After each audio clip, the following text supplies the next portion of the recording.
کہتے ہیں کبھی کبھی تاریخ اپنے سب سے بڑے شہسوار کو سب سے چھوٹے راستوں سے نکالتی ہے۔ تیمور ایک عام چرواہے کے بیٹے کی حیثیت سے پیدا ہوا۔ اس کی زندگی ابتدا میں گمنامی اور غربت میں گزری۔ ہاتھ میں لاٹھی تھی، پہاڑوں میں بکریاں چرانا اس کا معمول تھا، مگر اس کے دل میں ایک آگ جلتی تھی، طاقت، حکومت اور دنیا کو اپنی مرضی کے مطابق ڈھالنے کا خواب۔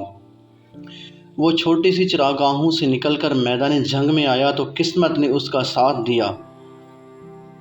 اس کی آنکھوں میں تیز نگاہی، ذہن میں غیر معمولی حکمت عملی اور دل میں بے پناہ جرأت تھی۔ قبیلوں کو یکجا کرنا، دشمن کو حیرت انگیز چالوں سے شکست دینا اور فوجی نظام کو مضبوط کرنا، یہ سب اس کی فطری قیادت کا ثبوت تھے۔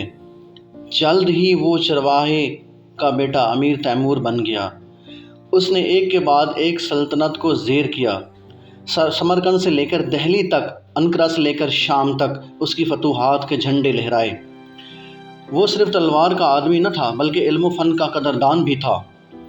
اس نے سمرقند کو ایک عظیم شہر بنایا جہاں مدارس، مساجد اور فن تعمیر کے شاہکار قائم ہوئے۔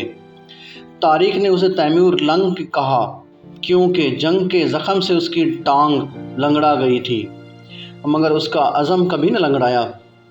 ایک چرواہے سے اٹھنے والا یہ شخص دنیا کا وہ فاتح بن گیا جس کا ذکر آج بھی تاریخ کے اوراق میں سنہری حروف سے کیا جاتا ہے۔ تیمور لنگ کے بعد اس کے بیٹوں اور پوتوں میں وہ بصیرت اور قیادت نہ رہی جو ایک عظیم سلطنت کو سنبھالنے کے لیے ضروری تھی۔ تیمور کا نظام صرف تلوار اور فتوحات پر کھڑا تھا۔ وہ مسلسل آگے بڑھتا گیا، مگر اس نے ایک مضبوط سیاسی و انتظامی ڈھانچہ قائم نہیں کیا جو اس کی سلطنت کو پائیداری دے سکتا۔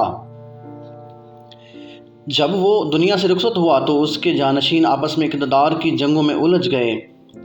ایک طرف عثمانی سلطنت طاقت پکڑ رہی تھی، دوسری طرف صفوی اور مغل ابھر رہے تھے۔ تیموری سلطنت کے پاس نہ وہ اتحاد رہا نہ وہ فوجی طاقت۔ سب سے بڑا زوال اس وقت آیا جب سمرقند کی رونقیں بھی چھننے لگیں اور اس کے جانشین ایران اور ہندوستان میں اپنی گرفت ڈھیلی کرتے گئے۔ اگرچہ تیمور کی نسل سے ہندوستان میں مغلوں نے ایک نئی تاریخ رقم کی، لیکن خود تیموری سلطنت وسط ایشیا میں بکھرتے بکھرتے مٹ گئی۔ یوں ایک چرواہے سے دنیا کے بڑے فاتح تک کا سفر کرنے والا تیمور اپنے بعد ایک ایسا نظام چھوڑ گیا جو وقتی شان و شوکت کے بعد تاریخ کے صفحات میں ڈوب گئے۔